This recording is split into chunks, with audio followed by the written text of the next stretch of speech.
So I'll speak today on the topic of how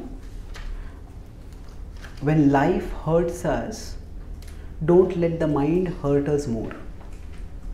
I'll speak about how when we are put in a difficult situation, when we are put in a sorry situation, the mind makes us feel sorry for ourselves, and that worsens situation. So I'll speak this based on the pastime, the 6th canto of the Srimad Bhagavatam, the pastime of Vritrasura. This is 6:12-15. Vritrasura speaking to Indra. Pashyamam nirjitam shatru vruknarut bhujam rudhe ghatamanam yatha shakti tava pranajihirshaya. So, the Vritrasura's pastime is told over 4 chapters, broadly speaking. Starts from the 9th, 10th, 11th and 12th chapter of the 6th canto. And this chapter is called as Vritrasura's glorious death. How many of you have heard the story of Vritrasura before? Okay, almost most of you. Okay. So in summary, Vritrasura was in the previous life a great king named Chitraketu, and somehow he was cursed to become a demon. And as a demon, he acted in a demoniac way, and he attacked Indra. So, although he became a demon, he appeared as a demon through the yajna that a Brahmin performed in order to take revenge of Indra. So, Twashta had a son Vishwarupa who had been killed by Indra, and Twashta wanted someone who would kill Indra. But Twashta chanted some mantras wrong, and that's why he got a son who would be killed by Indra instead of who would kill Indra. So, it was nowadays for many people one of the worst nightmares for them is, say, if they get a diagnosis, you have got cancer. It's like cancer is almost, in many cases, incurable. I was just in America for 3 months, and in the devotee community itself, I met around 8 devotees, all young, who have got cancer.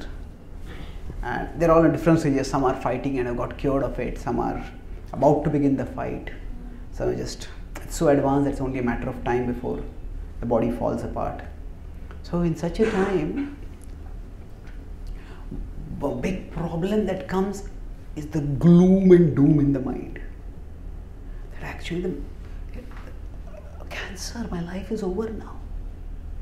And especially if the cancer is in an advanced stage where there is just no hope for survival. Then, and if it happens when somebody is young, it just creates so much agony. One is just not able to bear it.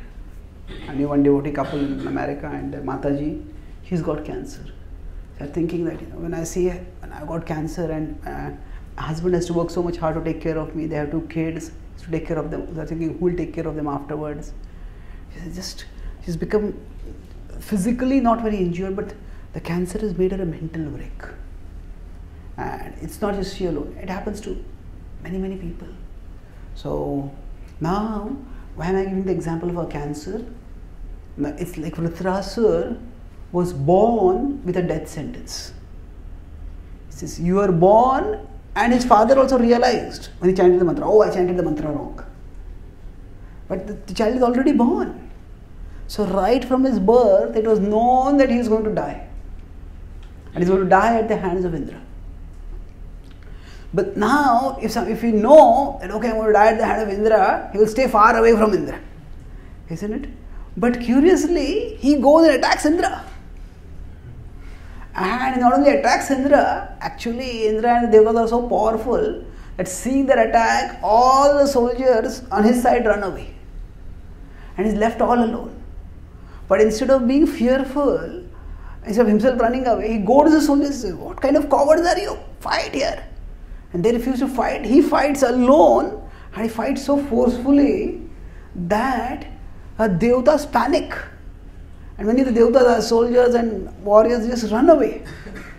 When Indra sees this, at that time Indra attacks him. And Indra tries various ways to attack him, but the battle is just going on and on. And finally, Indra has been given a Vajra by which he can kill Rutra. But he uses his own mace. So he uses the Vajra once and he lops off one arm of Indra, of Vritrasura. But as Vritrasura is falling, Vritrasura still keeps marching forwards and still with one hand he is fighting, is devouring. And then Indra uses mace and throws it. And like when he throws the mace, Vritrasura is so sharp that he catches the mace before it hits him and it holds it and turns it around and throws it at Indra. And that goes and hits not Indra but Indra's elephant Airavat. And Airavat just flies into the air. And Airavat falls a huge distance away and Indra falls down, his crown has fallen down, his elephant's teeth are broken. You're thinking, how do you fight with such a person? How do you fight with such a person?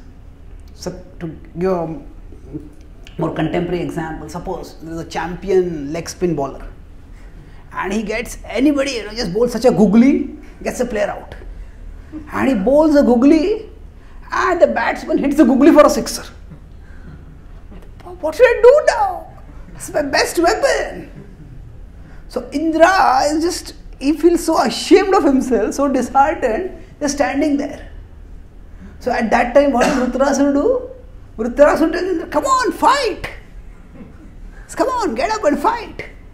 He says, ultimately, at that time he starts speaking deep philosophy. He says, ultimately, he says, we are all servants of the Lord. And therefore, we are all meant to do our parts in the service of the Lord. And just do your part. The victory or failure are never sure. From a winning point we may lose, from a losing point we may win. But all that is in our hands is fighting. And as an example for that, he gives his own example. And he says, just see, Pashyamam nirjitam shatru, your own enemy nirjitam. He says, I have practically defeated now. Vrukna ruddha bhujam rudhe. He says, that my arm as well as the weapon has been cut off. And therefore, I should be disheartened. But no, Ghatamanam yatha shakti. And still with all my effort, Tava prana jihirshaya, I am trying to defeat you. So normally, one friend is discouraged, we may encourage him, come on, I'm also tired, but I am fighting, you also fight. But if your enemy is discouraged, you'll be happy, you won't want to encourage your enemy. Come on, kill me. What is this? So why is Vritrasura doing like this? Actually, there is a material way of looking at things and there is a spiritual way of looking at things. And sometimes the material and spiritual go in parallel and sometimes the material and spiritual go entirely opposite. So at the material level, what Vritrasura is doing is stupid and suicidal. If your enemy is discouraged, just save your life and come back and attack him again. You can save your life now. But from the spiritual level, he's spoken in the previous verses, oh, my dear Lord, I just long to be with you. He says, just as a ajat pakshaya mataram khaga, stannam yatha vatsatara kshudartha, priyam priyaiva vishitam vishinna, mano arvinda kshididrukshate tvam. So he says that just as a ajat paksha, unborn bird. See, the bird is already born, but a bird actually when it gets wings, it's said to be born at that time. So the bird cannot move about, fly about right now. So just as that bird longs for the mother to come back and feed it. Or just as a calf longs for the cow's udder. Just as a lover longs for her beloved to come back. Similarly, O dear Lord, I long to be back with you. I long to serve you. So he is at the spiritual track. What is he seeing? He's seeing this body, this demoniac body I've got, now is the opportunity to end this body. And if he keeps fighting, if Indra keeps fighting, he knows that he's going to die because that weapon is ordained to kill him. But what he sees is, through this death, I'll be delivered. So at this point, he could look at things in a material way, he could look at things in a spiritual way. And the reaction would be entirely different. At the material way, if he sees, oh, why is such injustice happening to me? All my soldiers have abandoned me, my weapon is, my arm is cut off. Such a terrible situation I am in. But in the spiritual way, when he looks, he says, this is the opportunity for me to get liberated. So for us, when we start practicing bhakti, bhakti is not a mechanical process. It is a process of conscious, continuous cultivation. The essence of bhakti is conscious, continuous cultivation. What cultivation of what? Cultivation of a spiritual way of looking at things. Cultivation of a spiritual way of doing things. And it is a cultivation means it has to be done consciously and continuously. It's like if we are cultivating a garden, then we have to water the plants of the garden. And if you keep watering the plants, then they will grow. That is continuous cultivation. It's not that one day I put a flood in the garden and 7 days I don't look at it. No, continuously it has to be done. And also consciously. Consciously means that inside our heart there are devotional desires, but there are many other desires also. So which desire we are nourishing, we don't know. Sometimes we may be doing service. No, I want to preach about Krishna. And preaching is very good. But if while preaching about Krishna, if I am thinking, I want to prove to the world how famous I am, how popular I am, how clever I am, then actually I am not really nourishing my bhakti, I am nourishing my ego. Of course I am doing service to Krishna, but the purification will be very gradual. So conscious, continuous cultivation. And this choice becomes very apparent for us when we face difficulties. So difficulties means that we had a particular plan to do something and suddenly things go wrong. And quite often the mind's tendency at that time is to blame Krishna, or at least to question Krishna. I am doing so much bhakti. Why is Krishna doing this to me? Why is Krishna not doing anything to help me? Maturity is something which is not very easily achieved. We all physically grow up. But to emotionally and spiritually grow up, again requires conscious effort. What is the meaning of maturity? Maturity simply means to understand that no one is obliged to fulfill our needs. Maturity means to understand that no one is obliged to fulfill our needs. Let me explain. When the baby is small, the baby just starts crying. And the baby expects that the world should come and feed her or him. And the baby cries and the mother comes running. Mother is not there, some nanny is there, some babysitter is there, somebody else is there. They take care. So when the baby grows up, all that I have to do is cry, and it is the world's responsibility to fulfill my needs. And the baby expects, the baby demands. But then, as the baby grows up, he becomes a child is a youth, and then becomes an adult. Now, adult may also feel hungry, but if the adult starts crying, people may come and feed, people may not come and feed.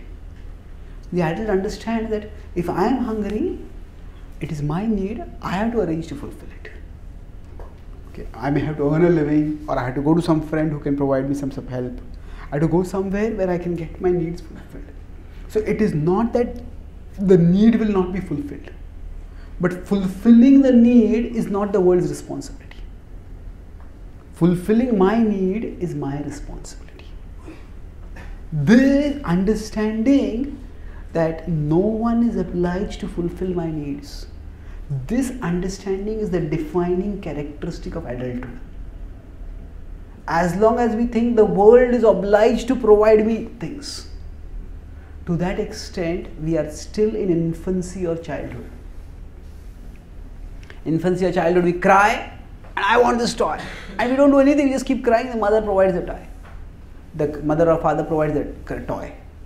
So this is a big problem in the Western world. Many kids grow up with what is called the entitlement mentality. Entitlement mentality means they think, I'm entitled to get this. No, you have to provide this to me. There's a documentary, one devotee who's into parenting showed me. They're comparing children in America and children in Africa. I said, there's Africa in the desert. There was this 10-year-old girl. People were going on a safari. And she also went on the safari. The villagers, a group of villagers. Her family was not there, but others were going. And she also went with them. And the safari was camping at various places. And wherever the safari camped, everybody started dispersed, started doing various things. And this girl herself found some chores to do. Okay, fold this clothes, arrange this over there, clean this clothes, do this, do that. Nobody told her to do it, but she found a way to make herself useful. On the other hand, they showed 10-year-old kids in America. They were taken to a picnic in a 5-star hotel or a 5-star resort. And while they were in that 5-star resort, they intentionally arranged for the power to go off. And these kids were playing video games. They were in beautiful natural setting, whereas this girl was in a desert. Africa is a desert, very barren country. These boys were these kids were in a beautiful resort setting, greenery all around, swimming pool. But the moment their video game, the power went off and they couldn't play the video game, they threw up such a tantrum. Yelling, screaming, crying. And eventually, they started hitting the attendants over there. Get this, get this. One of them picked up the video game and just flung it and broke it. So now, what happened over here? The kids are the same age, and materially speaking, these kids in Africa, the girl in Africa, she is having nothing.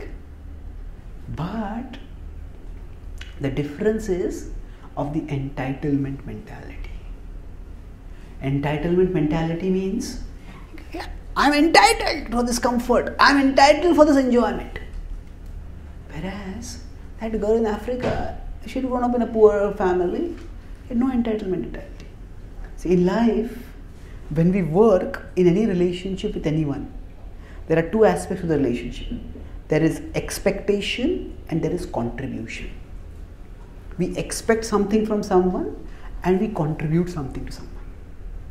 Now, if we consider in infancy, there is only expectation and no contribution.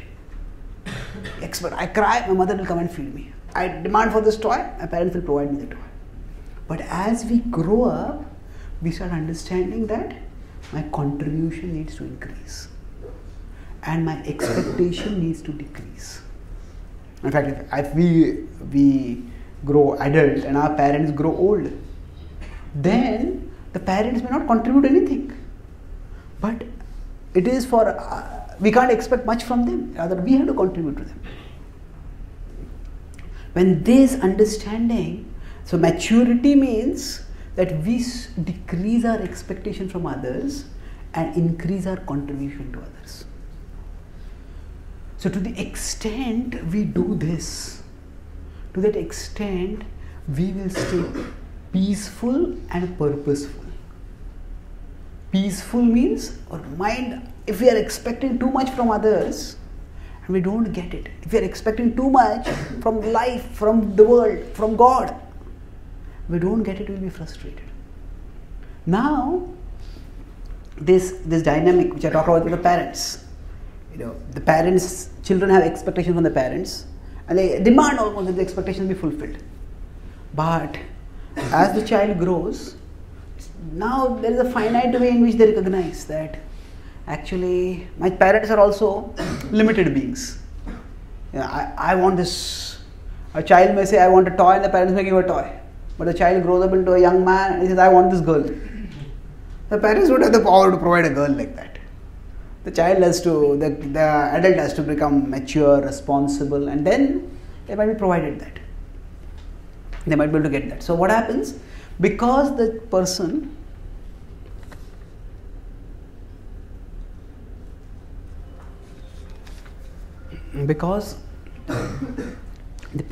is expecting so much, they get frustrated. But with respect to parents, we understand that our parents are also limited. So I can't expect so much from them. But with respect to Krishna, we start thinking Krishna is unlimited. Krishna is all powerful. So Krishna can do whatever he wants. So then why is Krishna not doing it? So sometimes Krishna's infinitude can make us have infinite expectations from him. So sometimes we start thinking that this world, yes, its world is a place of dukkha, but I am a devotee, I should not get in dukkha. It is dukkhalayam, but no, for a devotee there is not any dukkha. Yes, that's true, but the devotees are also in this world.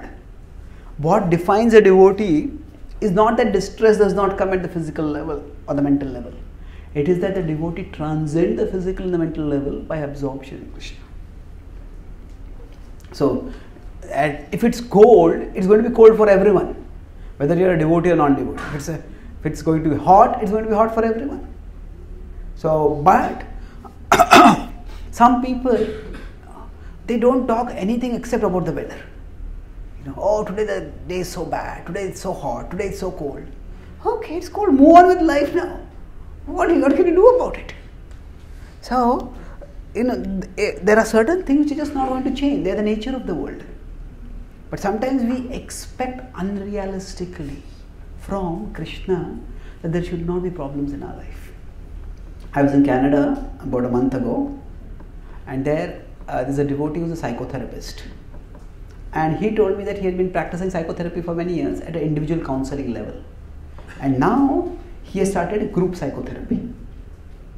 So I asked him, who would want to come in a group and tell everyone their problems? He said, no, we have a vow of confidentiality that nobody should tell anything in the circle.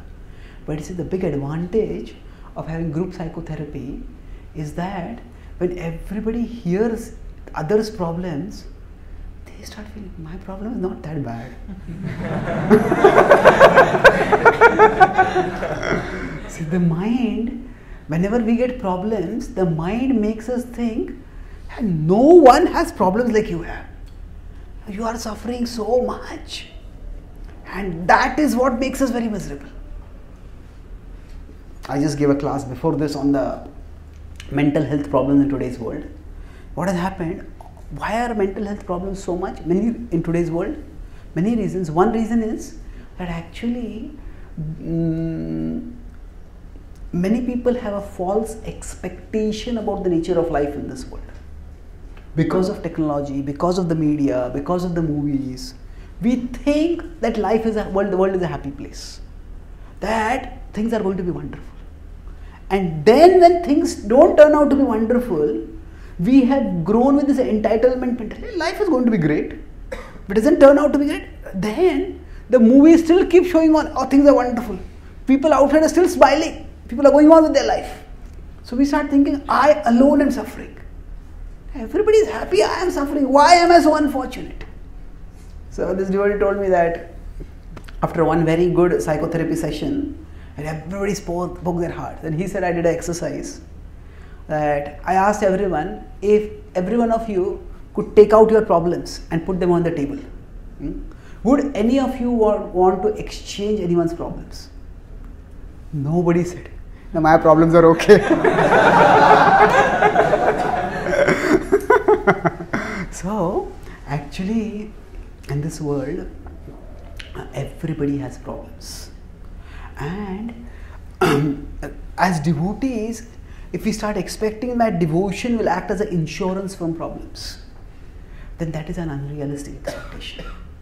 But what we can expect is that even amidst problems, if we take shelter of Krishna, then we can get relief from problems. So I talked about how there are two tracks of reality. There is the material reality and there is the spiritual reality. And even if we are practicing bhakti, there is no guarantee that our thoughts are going on the spiritual track. Our thoughts may still go on the material track. And even when we are doing some service to Krishna, we may start thinking, no, I work so hard, but nobody appreciates me. That devotee does such little service and so much praise comes with it. So, there are so many ways in which even in devotee circle, our mind may take us on the material track. Oh, see, when I speak, so many people listen to me. If I come to a temple, I look not at the deities to go and offer obeisances, I look at how many of my juniors are offering obeisances to me. So, I am coming to a spiritual place, but my mind is in material consciousness. I am going in front of the deities and offering obeisances, and my mind is thinking, why didn't this person offer obeisance to me? What has happened? The mind is still in material track. That's why I said bhakti is conscious, continuous cultivation. Our consciousness will go on the material track, get it on the spiritual track. It will go on the material track, get it on the spiritual track. On the spiritual track means what? That a devotee learns to see life spiritually. Life spiritually means what? When we face problems in life, one response with material consciousness could be material track responses. Now, why is this happening to me? Now, why is Krishna not doing something about it?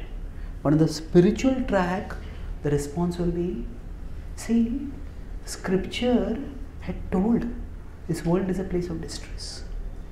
Now I am experiencing distress. Therefore, what Krishna has said in scripture is true. So the same distress which could have made us resent Krishna can deepen our faith in Krishna. What Krishna has said is true. But that doesn't mean, of course, that oh, this world is dukkhalaya, so say dukhi. Now, that is not the mood of scripture. In the Bhagavad Gita, Krishna tells Arjuna, this world is dukkhalaya.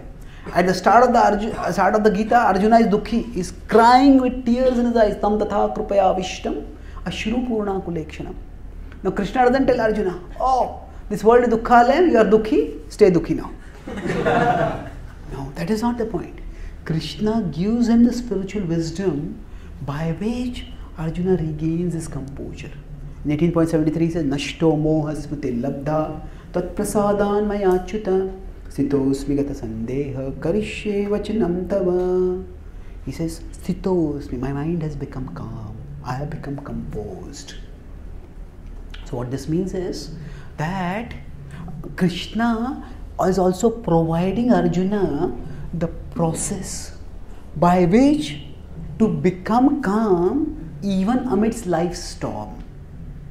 Life will give us storms, but if our consciousness is fixed in Krishna, we can experience calm. An example to illustrate this, say outside it's very hot and we are feeling tormented by the heat, and here there is a room in which there is air conditioning. If we come inside the room, we will experience relief. But if we stay outside the room, the heat will torment us. Similarly, you could say outside the room is material consciousness. Inside the room is Krishna consciousness. Whatever be the situation we are in, if we just become conscious of Krishna, then we will feel peaceful. We will feel calm. We will feel some relief. So whatever be the problem, first let me just chant Hare Krishna. Let me try to hear about Krishna. Let me try to speak about Krishna. Let me try to read about Krishna, something. Let me pray to Krishna's deities. Become conscious of Krishna. Then we will get some relief. We will get some calmness. Unfortunately, what we do is that we come to the air-conditioned room and we open the door and we demand that the world become air-conditioned. What does that mean? That means We have problems and Krishna can give us relief from the problems. We come to Krishna, but instead of becoming conscious of Krishna, we remain conscious of our problems even in the presence of Krishna. That means we come to Krishna and we say, when are you going to solve this problem? Yes, problems will come, problems will go. No, when I do this workshop for gratitude, I did one in London recently. So we have some exercises that we do. So one exercise is, we don't have time for it now, but maybe if you want you can do it later. Now look back at the last 15 years of your life, as much as you can remember, and think in every 3 years ago, what was the biggest problem in your life? 3 years ago, maybe you're going to get admission in engineering, or just preparing for 12th exam. 3 years before that, maybe your favorite toy had broken down. 3 years before that, something. Now, just look at our life, or even 1 year before, and look at what was the biggest problem at that time. And at that time, that problem would have seemed overwhelming. If you're giving your 12th exam, if I don't pass in this, my whole life will crumble apart. So that problem had, now if you look back at how worried you were, the problem you were, what is the need to be so worried? So you have survived that problem. When problems come, the mind catastrophizes the problem. Catastrophizes means, hey, everything is going to fall apart if this problem stays. But things go on. When the mind catastrophizes problems, let the intelligence contextualize the problem. Contextualize means see in context, see in perspective. This world is a place of distress. Problems come, problems go. No need to get so worked up about it. And Krishna will help us to deal with the problem. So, if we can just get our consciousness on the spiritual track, then whatever problems come, we'll be able to deal with them much better. But if our consciousness stays on the material track, then our devotion will start seeming pointless to us. I'm doing so much seva, I'm doing so much chanting. Why is Krishna not helping me? Krishna's help is not just in solving the external problem. Krishna's help is also in changing our internal consciousness. In fact, that is his primary help. So if we seek that help, Krishna, how can I be conscious of you? Krishna, how can I serve you? I'm your servant. Please guide me. How can I serve you? If we have that mood, then Krishna will show us the way. I'll conclude with one point, last point. Prabhupada says in a lecture, how do we know whether we are Krishna conscious? You could define Krishna conscious in many different ways. Always chant Hare Krishna. Think of Krishna's pastimes in Vrindavan. Think of Chaitanya Mahaprabhu, whatever. Prabhupada says, when you come to a temple and you look at the deities, and if you feel that Krishna is asking you, what are you doing for me? If you feel Krishna asking you, what are you doing for me? Then you are Krishna conscious. So our defining relationship with Krishna, our eternal identity is an identity of service. If we feel, Krishna, how can I serve you? If that is what will keep us always focused, that will keep us on the spiritual track. Most people come to the temple and ask Krishna, what are you doing for me? Instead of what am I doing for you? So this is, if we have this mentality of entitlement, now I'm a devotee, now I should not have any problems. If I have too much expectation from Krishna, then even in devotion we'll experience frustration. But if we focus on devotion, means not so much expectation from Krishna, but contribution to Krishna. Krishna, how can I serve you in this situation? Just that attitude of service will actually empower us. Because if we want to enjoy in the world, if we want some success in the world, that depends on so many conditions which are not in our control. But if I want to serve, in any situation I can serve. So in that sense, the service attitude is empowering. I got this big problem, but I am a servant of Krishna. As a servant of Krishna, what can I do? I can chant Hare Krishna, my mind becomes calm. In this situation I can take this one step forward. Take one step forward, take one step forward. Sometimes we make a bull plan of our life and suddenly everything seems to be disrupted. So it's like the road ahead is lit and suddenly power goes off. So when power goes off, what do? Some of us may curse, some of us may rant. But then afterwards we take our phone out, turn on the flashlight. The flashlight does not replace the street light, but the flashlight can show us one step ahead. And when we take that one step, the flashlight shows us again the next step ahead. And again the next step ahead. So similarly, for us, sometimes we may have a plan in our life, and life's adversities, we just turn off the street lights. So at that time, our service attitude is our flashlight. So Krishna, how can I serve you now? How? One step forward. How can I serve you now? One step forward. How? So if you just keep taking one step forward, we'll find that we will cover a significant distance, and eventually the lights will come back. Eventually Krishna will reveal his plan for us, which was actually better than our plan for ourselves. So Vritarasura had that vision to see Krishna's plan, that although he was dying a painful death at the hands of Indra, he was seeing that he's getting liberated from this demoniac body, material existence, he's going to Krishna's abode. And that's why he was, come on Indra, kill me. Because he was not on the real track in his consciousness at all. So by hearing pastimes like this, and by trying to ourselves consciously, continuously cultivate bhakti, we can also get our consciousness on the spiritual track. And then we will see Krishna's grace, Krishna's mercy, Krishna's love flooding our life and guiding us through all the problems of life towards the eternal security of his unending love. I'll summarize. I spoke today about how when life hurts us, we don't have to let the mind hurt us more. I talked about how Vritarasura is about to die, and yet he's telling Indra, come on, fight. And he gives his own example. Just as I am fighting, you also fight. So I talked about how some devotees get cancer diagnosis. It can be devastating, and especially if it's a terminal cancer, it's totally shattering. At that time, the mental wreckage hurts much more than the physical wreckage. So how do we avoid that? Talk about how we have two tracks of consciousness, the material track and the spiritual track, and the two see differently. And what keeps our consciousness on the material track is the entitlement mentality. I talked about how kids in Africa, even in difficulty in a desert, just thinking of some course to do, contribute. Kids in America, in a retreat, in beautiful greenery, beautiful natural setting, just because one power goes off, the video game stop working, just throw up huge tantrums.